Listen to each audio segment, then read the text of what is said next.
Welcome back to the Place We Find Ourselves podcast. I'm Adam Young, and it is quite fun to be joined today by both Cathy Loerzel and Dan Allender. Cathy, Dan, welcome back.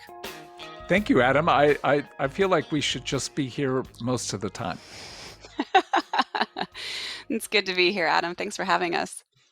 The two of you have written a book together, and that's what we're going to talk about today. It's called Redeeming Heartache, and the subtitle is How Past Suffering Reveals Our True Calling.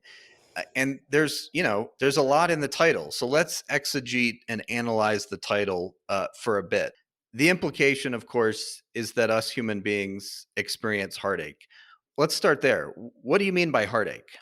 Well, anyone who lives east of Eden knows that not a lot works out as you would wish. I mean, there's just a fundamental understanding that if we live in a fallen world, it is inevitable we're going to struggle at least daily with disappointment, with frustration, with heartache.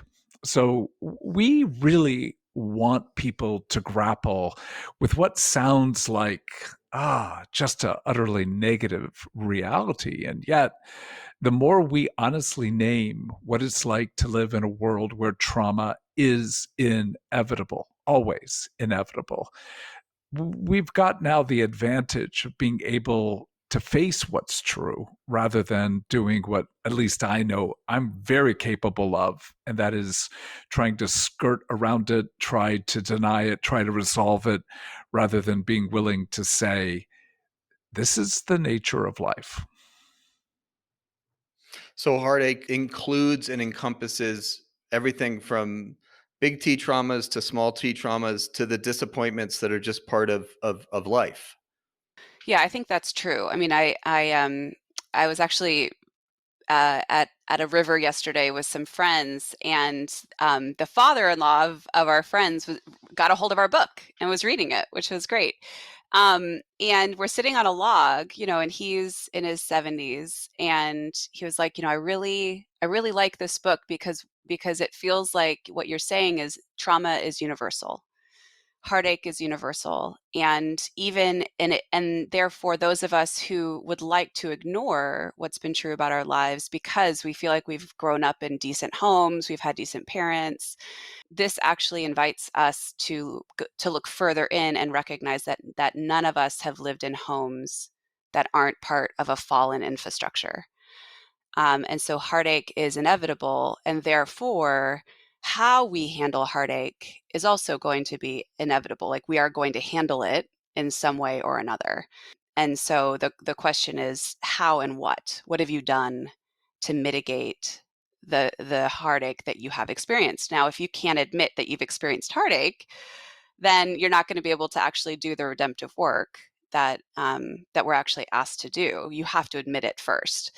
And so some of us who have had big T traumas, that's inevitable. We all know that that's true, I think. But what this book does is also asks those who could kind of dismiss their stories to say, look, let's take a closer look. You are not immune either, and it's impacting you. Yeah, and it's an odd thing, at least for Christians, to believe or operate as if they haven't been harmed in this world. It's just, I mean, if you're a Christian, you're kind of cornered by the scriptures into at least a perfunctory acknowledgement that you've been harmed. Like, there's this thing called sin that happens in the world, and it affects our hearts and our minds and our bodies. And you guys are saying that that's your assumption from the beginning, that everyone has experienced some measure of agony in this life, and some measure of the sin of others has affected them. Oh, it's so well said. The fact is, Jesus talks about sin with regard to two core categories, lust and anger. And unfortunately, we think of lust too often as merely sexual. It includes that, but we're talking about lust as this avaricious hunger that literally wants to absorb the world to feel full for a short period of time. And that lust to fill ourselves, to be full, Again, it's how we were made to be full. And yet, the nature of lust is I demand it. I am entitled to it, and I will take in whatever resolves that for me. And so when it doesn't work, we're going to make somebody pay. And that's the interplay with anger. But Jesus ups the ante, as he often does, and brings those two words, lust and anger, to two pretty striking words, adultery and murder. So when we actually step back and say, well, did your mom sin against you? And if you say no, yeah, as you put it so well, Adam, the scriptures put you in that bind of saying, if you do not see your own sin, you're a liar. And if you don't see the sin in others, you're, well, deceived. So the fact is, yeah, your mother used you and your mother made you pay in some form. So that language of, yeah, your mom's an adulterer and a murderer, that's pretty hard for many people to swallow. And yet, if you don't, then the truth won't set you free. And you all, I mean, right from the beginning, the first section is about I think it's called the shattering. It's about how everybody's life has been shattered in some very particular ways. And your book is inviting us to look at how our lives have experienced something of shattering, uh, as you put it, Dan, east of Eden. But your title starts with the word redeeming. So the implication of the title is that this heartache can experience some measure of healing in the land of the living here now. That's what you seem to be suggesting. What do you mean by redemption? And in what ways can our heartache be redeemed? Such a great question. And I find this book, even though it asks you to go into the depths of, in some ways, the hardest parts of what it's meant for you to be alive, both in what's happened to you and also how you have impacted others. We're asking you to dive into some of the valley of the shadow of the shadow of the valley of death. Whoa, come on. The, the valley of the shadow of death. That's obviously a place you're not wanting to go too often, or me, or anyone. I don't want to go there. You don't want to go there, but we have to go there in order to be able to find something of the goodness of God in the land of the living. And so oftentimes when the church talks about redemption, it's not often through the valley. It's often a sense of Jesus will save you, you're born again, you're new creation, and now go and sin no more. Obviously, Jesus has said that in scripture, and yet that's not actually how most of us have to live out daily formation and the redemption of our stories. It's through going back and doing the hard, laborious work of going deep into the valley and being able to find Jesus there with us, weeping on our behalf, for both what we have suffered and also the suffering we have caused others. And so I think that the redemptive arc that we're talking about is a bit grittier Hmm. than like a version of God that feels like, our sins are just washed away. Again, that's true, and the work of redemption is a lot more particular than that. Mm. The phrase "turned lemons into lemonade." Yeah, there's some truth to it, but the bottom line is we're the lemon. And in that turning, there has to be a kind of squeezing. And that process of being, in one sense, molded, shaped, squeezed into a maturity. We begin with this phrase that comes from Romans chapter 2, verse 4. It is the kindness of God that leads to repentance, to change. So if we begin with the word kindness, more often than not, the heartache and harm we've endured, we internalize as our fault. We, as 8-year-olds, 12-year-olds, 14-year-olds, even when we were significantly harmed through violence, through abuse, so often we see ourselves as complicit, and therefore we're to blame to some degree. And um, that's not true. So to come back to the harm we've endured with kindness, it's not just turning lemons into something. It's actually coming to our heartache with a new level of kindness, tenderness, truth, but truth that allows us to come to that 8-year-old boy that's still in me neurologically. We're not talking about an inner child. We're talking you have memories of yourself at age 8 in a particular scene with particular people through a particular process. And those memories are playing out in the present and will in the future unless they're engaged in a very different way. So redemption is not only possible, it's just God's plan, but we've got to engage by honoring what's true, but also coming to the heartache with a kindness that often is lacking, particularly for those of us who have been significantly harmed. And Dan, when I think about the 8-year-olds and all of the stories that you hold over decades of working with people that have experienced, some horrific sexual abuse, and not just in moments, but over entire seasons of their life. And you in no way would minimize the consequences of that abuse in the heart of these people. And yet you are also claiming that the damage that is done by sexual abuse can in fact be redeemed. What gives you the confidence to make that claim? And I don't mean theologically. I just mean in terms of what you've witnessed over the course of your life. What gives you the confidence to make that claim? Well, let me start with an obvious beginning point, and that is, I've seen change in my life. Uh, I'm a mess. Nobody who knows me would doubt or question that. But the fact is, redemption is a flourishing transformation to who we were meant to be and who we will one day become. So, in that sense, the paradox to me of redemption is, I see, in one sense, my own lust and anger more deeply than I did a year ago.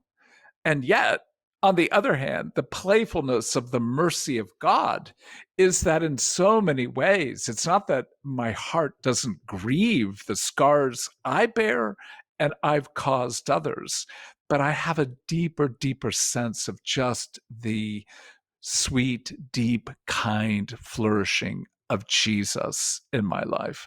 So I've seen that.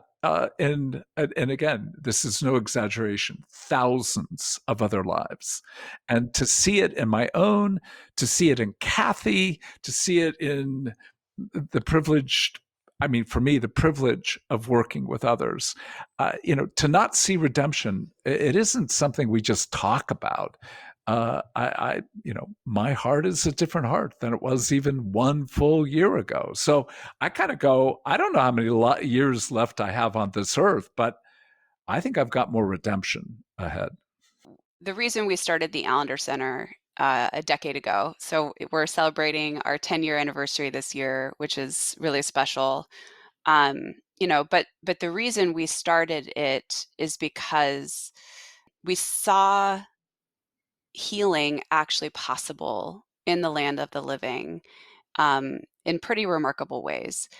We would have people come into to a story workshop or the certificate program over the years and be like, this was 5 days and I've received more healing and have more sense of what's true about my life, about how to grieve what's happened to me, but also more hope for who I can be as a wife, as a mother, as a colleague. I have hope in a way where I don't feel like the grips of shame have really the scales have dropped off in a way that I never thought possible, right? And this happened all the time. And I think part of even the reason why we wrote this book is because the content in here is some of are the core concepts of how we think that work gets played out in people's lives, and giving people language for both what they're going through and what they're feeling, and then not necessarily a plan on it's on a 5-step program of how to get from heartache to redemption, but it is an arc. It introduces people to a sense of it's not hopeless, and the darkest parts of your story can actually be looked at by human eyes, by your own eyes, and by the eyes of God, and not flinch, Hmm. and can actually be seen without humiliation, without shame, without a sense of condemnation. And that when our stories are seen both by our own hearts and with witnesses around us, we don't even know how much healing is actually possible until our stories are read and are seen. And so, we started this because each of us experienced this, right? I mean, my life was changed because of this work, because of the work that I did with Dan. I mean, Dan was my small group leader in grad school, and was one of the first human beings to ever read my story and help me see what was true, and it undid me. But then it also sent me on a trajectory of healing that is not finished. We're still very active in healing, but it gave me a sense of there's something of redemption and healing that's possible that I think evil wants to keep us away from, to tell us that it's hopeless and this is just the world you're living in, and there's nothing to be done. What we've tried to do is, again, to say, look, all of us have scars, and we're not going to be able to erase them. But the healing process also opens the door to a sense of purpose. I want to be healed, but I also want that harm to be used to, in one sense, generate a kind of hell no. I have something in me that wants to stand against not just people, but processes, systems, structures, and sometimes people who have done egregious harm. That hell no is part of our purpose, but also a heaven yes. What are we meant to create? If redemption involves flourishing, then what am I meant to do to create beauty and flourishing fruit for people to be able to eat and be able to have joy? So I think that's part of what we tried to do well in this book is, yeah, you need healing, but your healing is part of this trajectory, as Cathy used that very important word, into a story of redemption, not just for you, but as well for others. And that I find too often books on purpose that do not deal with healing, things about healing that really do not move the heart to a sense of what am I really meant to say hell no and heaven yes to? You're not merely saying in this book that suffering can be redeemed. You're saying and you're touching on it now, Dan. You're saying something that I think is far more outrageous. You're claiming that if I look at my suffering, at my story, I can find out some very particular and specific things about who I am actually called to be in this world, and what I'm called to do. So give it like that's a bold claim. It's a lovely claim. It's a hopeful claim, but it's rather bold. So give a bit of an apologia for this claim. Like, in what way is this true? How can it be true? How can it be true? Well, I go back to a fundamental beginning point, and that is there's a trajectory in the Bible about maturity. And that is, we attempted to take major archetypes of trauma, and that is the category of being an orphan, of being a stranger and a widow. Those are the three primary categories said again and again and again through the Hebrew Bible. But you see a trajectory to Jesus. And that trajectory is one of, he is the perfect priest, the perfect prophet, and the perfect king. So we're making a rather bold, as you put it, statement that there's something about engaging being an orphan. And I'll let Cathy put a few words to this in terms of something she's done so much work on, both personally and also in our writing. We think that if you'll engage what it means to be an orphan, it sets you up to be the storyteller priest. In the same way, if you'll engage what it means to be weird, strange, a stranger, one who does not fit, it actually is the path to become the person who's truly prophetic and harder to initially make sense of, but it's really important. A widow or a widower, the one who has lost love, set you up to be a king or a queen. I mean, as a leader, you simply know that there will be losses, and particularly a loss of love, inevitable when you lead others. So, uh, those are the beginning categories of orphan priests.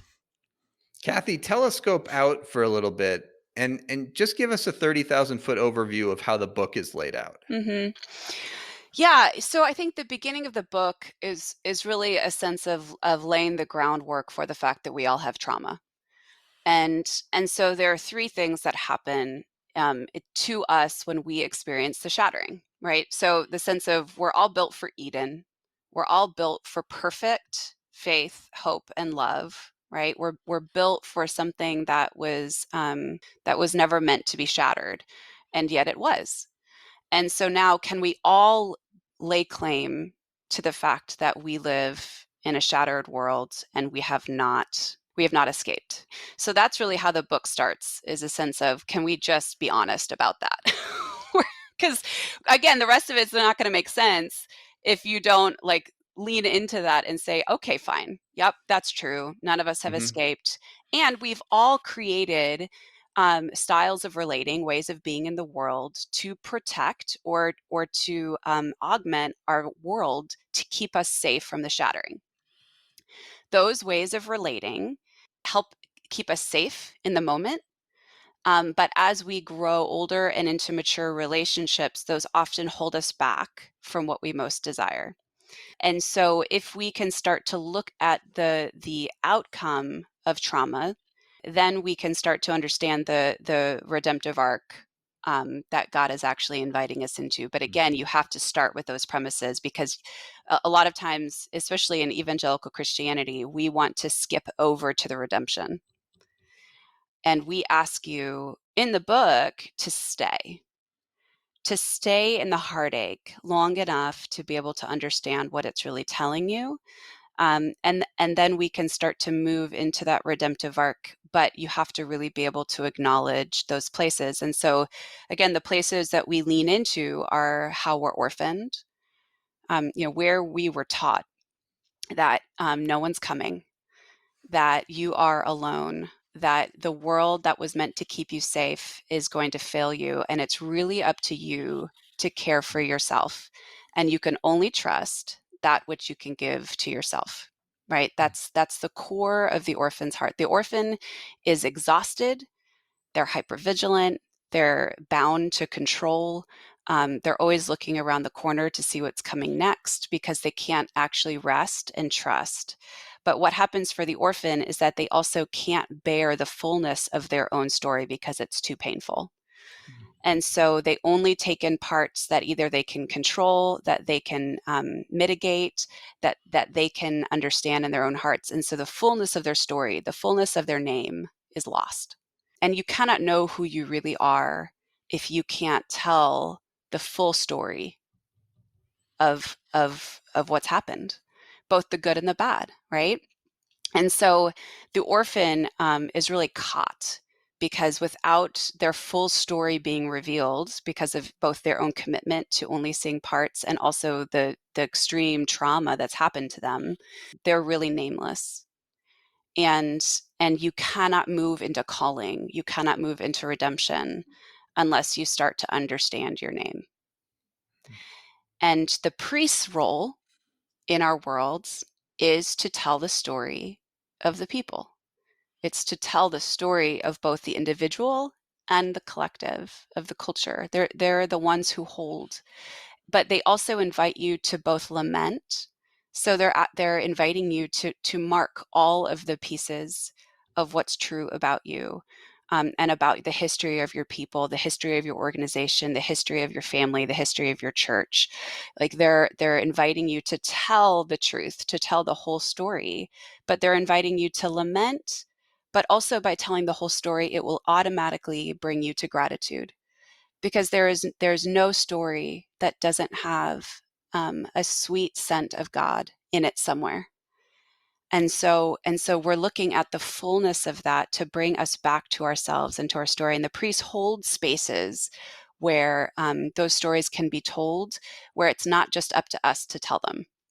So the idea of ritual, the idea of communion, the idea of spaces where we can let our bodies drop and be safe. And so you can see if the orphan is hypervigilant, cannot rest, cannot drop into the fullness of their story, they need the priest to be able to be a safe place where they can start to tell the truth of their story, but also know that they're going to be held and they're not going to be dropped.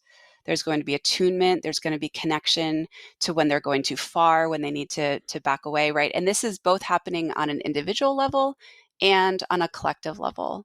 And both are important. So when we talk about, the orphan, you both need priests outside of you who are already well developed. But as your orphan is cared for, your inner priest also starts to be developed, and you start to be able to do that for yourself, as well as needing other people that can come alongside you. And again, we do that with the orphan and priests. We do the same thing with the heartache of the stranger moving into prophet, and the heartache of the widow deciding if she will love again and bring flourishing back into the world and risk disappointment and loss. Yeah, and just personally, when I've engaged these categories, one of the things I've found is that what you think you are doesn't always turn out to be what you are. Mm-hmm. Few things are more enjoyable for me than pointing out that someone is a prophet when they think they're a priest, Mm-hmm. or they think they're a queen. Um, and so I want the listeners not to assume that you know which one of these three categories your story fits into, because you really need other voices to tell you that. Mm-hmm. Yeah. And the book will help give you some of the categories to ponder, the trajectory of your story. But you really need other people to speak into your story if you're going to have a sense of, yes, I am a prophet, yes, I am a queen. And if you like it, you probably aren't it. Or you're not very good at the moment, right? Because you know yeah, no, I love that, and I think that's as Dan and I have done this work, there's a sense of, yes, there will be natural inclinations. Dan has more inclination towards prophet. I have more natural inclination towards queen. But as each of us have healed and gone through more healing, and I mean, even I would say the distinctiveness of this last year of work, Dan, but that between us and the organization, we've had to lean into other areas that have been perceived weaknesses, but have actually just been unhealed places of our hearts that are Mm, begging to be tended to. And so, again, the fact that I talked about orphan and priest, my latest round of healing has been mostly around my orphan, and my priest is extremely tender and sweet right now. Hmm. And I think that's the gift. Like, my queen is actually taking a bit of a break because she's been overused. and she needs to be tended to by the priest. And my inner priest is now having to tend to that overused, worn down queen that is exhausted from having to make hard decisions and having to hold the weight of the crown. And now that part of me that needs space, that needs like the inner part of my world tended to in a different way, is happening. And it's bringing such goodness in surprising ways. And the sweetness is we're meant to be all three. Mm-hmm. Nobody gets to say, I'm a prophet, but I don't do priest. If we want to be like Jesus, who is the perfect prophet, priest, and king, then we have to grow in all three. But our story sets us up in certain ways to be stronger in one. And often that's what gets us into ministry, business, relationships. But the weaker part is always where the redemption is meant to come. And in the disruption of our organization, you are no longer functioning as a queen, but more as a priest. Where I am particularly weak is as a king, and I'm being invited to be far more of a king. And as you can name, Cathy, that it has been this sweet goodness. I can come back and go, it sucks to be called into something that you don't really want to do. And yet, and I'm not going to make it Pollyannish, the fact is, I'm ticked. I don't want to do this. And in the not doing, oh my gosh, Adam, there's just been so much that's come to the surface, some of which ain't very pretty, and yet some that has settled in and said, take the crown you're meant to wear for the season. And I think that's where we have to see that redemption does not always bring, at least initially, a sense of, oh, this is good. It's more like, damn it, really? At my age, I've got to do. And the answer is, look, no matter where you are, no matter what age you are, there is a call to become more like Jesus. And that's going to be lived out, as we try to put it in the book, through these categories. Mm-hmm. You are a priest and you need to hold stories far differently than you have. You're a prophet. That's not a matter of telling people off or predicting the future. It's a matter of a rousing desire to face, both personally and systemically, where we are, where we're meant to be, and that disruption. So, in that sense, artists, poets, therapists are a prophetic force. But that king, queen, we all know what leadership brings, and that is an opportunity to die. And that many of us have chosen to avoid. So, all that to say, redemption's wild, wild at the core, which it is what we want, but it's not something that we would naturally choose without, as Cathy put it, walking through the valley of the shadow of death. There is something, though, that is so, I guess, perversely delightful to me about the subtitle, about the notion that my suffering in my story can not only clue me in, but really be a compass to understanding something about who I am meant to be in this world and what I am to do with my life, how I am to spend my days in the kingdom of God here. Mm-hmm. And Dan, Cathy shared a little bit, but for you, will you share a little about how did your past suffering, how was that linked to you becoming a prophet? Well, in so many ways. I would begin with the fact that my mother, if our audience knows the term, was borderline personality disordered. Or another way of putting it was she was crazy, absorptive, assumed that I would make her life perfect. Yet, on the other hand, there was nothing I could do to truly satisfy her. So I lived in a constant sense of disorientation. The reality that my father resented me, my mother used me. when sexual abuse happened in my life, in some ways, it was pretty much consistent with what occurred actually in my family.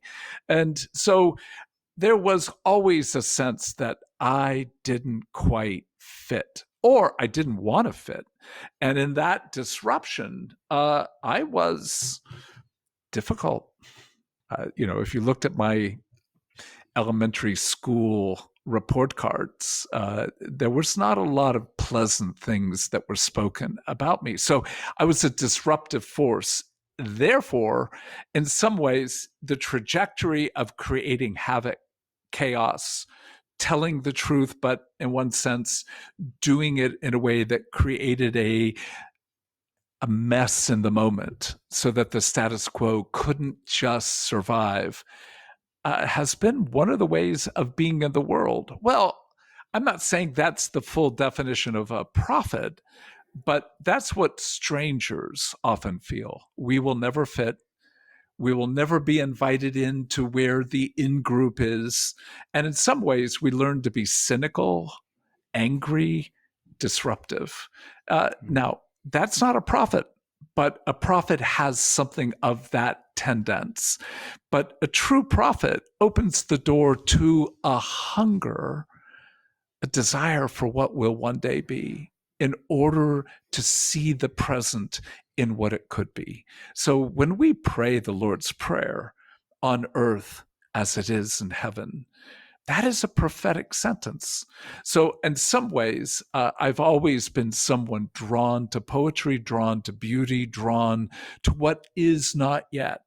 And that's more true of what a prophet brings. So in some ways, when we look at the harm we've endured, it sets up this desire to get back into Eden, which is blocked. And yet, as Cathy put it so well, we develop this way of being that, we think is going to satisfy, but actually creates more harm for ourselves and others. Yet that complex mess is also where Jesus shows up through the Spirit, inviting us to truth, inviting us to rest as an orphan, and inviting us to dream as a prophet, and in many ways, to create goodness as a king or a queen. I think I know you both well enough to know that one of your hopes for this book is that it will provoke people to engage their story in more depth, the particularity of their story. And I want to close today just by talking a bit about an upcoming offering at the Allender Center, namely the Story Workshop, because a book, books are good, books provoke, but they can only take you so far. And the Story Workshop that's coming up at the Allender Center, October 14 to 17, is kind of where the ground war is won, or at least where it started.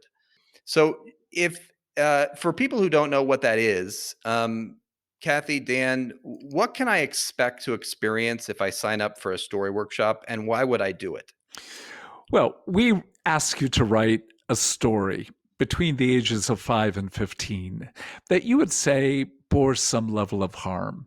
And that story, 700 to 1,000 words, gets you into a small group where you'll hear teaching from myself and from others. And then you'll go into a small group. And this is so important. Cathy said earlier, we need readers of our story. Even though we lived it, in some ways we can't see our own face. So to have others hear our story, engage our story, grieve and honor and bless our story, and allow us to say and see what we can't quite yet say or see, opens the door for the Spirit to actually bring something of the kindness of God. And in that kindness, we really do believe there can be this shift to another world. As to why would you do this? Oh my goodness. I don't know a better word than I want to flourish. I want to grow. I want better food. I want better laughter. I want better tears. I want a better life. And that's what we want for folks. And it's October 14 to 17. It's offered twice a year. This is the fall time, the fall offering, and it's a virtual experience. So you don't have to travel to Seattle. Thank you for sharing a bit about it. Cathy, is there anything you want to add about the story workshop? I guess I want to add one thing. I just want to emphasize that, I had a graduate degree in social work. I had a divinity degree. I had read lots of books. And when I went to my first Allender Center offering, I thought I had a decent grasp on my story. I did. I don't think that was an arrogant conclusion. I just felt like I had done a lot of work. And I was so wrong. So I really want to underscore for the listeners, I almost dare you to go to a story workshop or a certificate program at the Allender Center and not have your world turned upside down in the best sense by having good, kind people help you see yourself in the context of your family of origin in ways that will open your eyes to, oh, so this is why my life is the way it is. I mean, I can't tell you how many people, I mean, you guys know it. You know it better than I know it. Lots of people have had that experience. Oh, so this is why my life is the way it is. And there is relief in that. Yeah. There is rest in that. And there is a launching off place about, okay, and this is how I might want to proceed, given how my eyes have now been opened to some of the core themes that have plagued me my whole life. Yeah. I think so often people think that the way, that there's a way around that doesn't involve going through. And that they're so fearful. Like all the time I get these questions of like, if I go into my story, is it just going to swallow me whole? And then I'm just going to be navel gazing and self-absorbed and then, need to go off to Italy to find myself. I mean, seriously, that's like the thing that, and I think what I often encourage people towards is a sense of you're working harder to keep your story disconnected and fragmented than it will feel when it's realigned. It's like a body, where if you're you've been living for years with the shoulder that's dislocated, well, it's going to hurt for a hot minute when you pop it back in, and then it's going to take some work to kind of get the joints, but it's going to feel better. Like there's going to be a sense of relief because your body is going to be whole again. And that's what we are inviting you to, is a sense of you have puzzle pieces that you have had to spend an exorbitant amount of energy not understanding.